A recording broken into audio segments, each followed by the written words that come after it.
খেজুরের রস আহরণের প্রস্তুতি চলছে। দেখেন কিভাবে শীতকালে যে খেজুরের রস আহরণ করা হয়। যারা এই কাজটি করে থাকে তাদেরকে গাছি বলে। আপনারা দেখেন একটু, এই যে পাতাগুলোকে ছিঁড়ে ফেলা হচ্ছে, ময়লা পরিষ্কার করা হচ্ছে। কতদিনের ভিতর রস চলে আসবে, মানে কতদিনের ভিতর রস নিতে পারবেন? ও, এখান থেকে ঠিক 10 দিন পরে কিন্তু রস নেওয়া যাবে।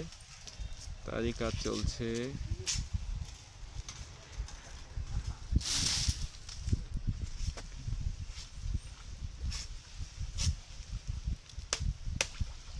খেজুরের রসের জন্য বিখ্যাত যশোর হলেও আসলে বাংলাদেশের সব অঞ্চলে মোটামুটি কিন্তু খেজুরের রস পাওয়া যায়। দেখেন অত্যন্ত দক্ষতার সাথে উনি কাজটি করে যাচ্ছেন।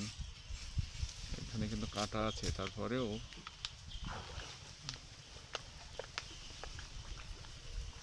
আমি একটু এধার দিয়ে করি, ভিডিও করি।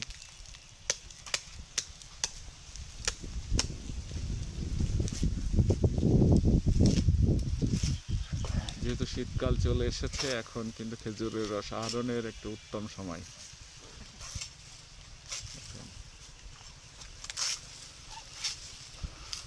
ধন্যবাদ সবাইকে আমার ভিডিওটি দেখার জন্য।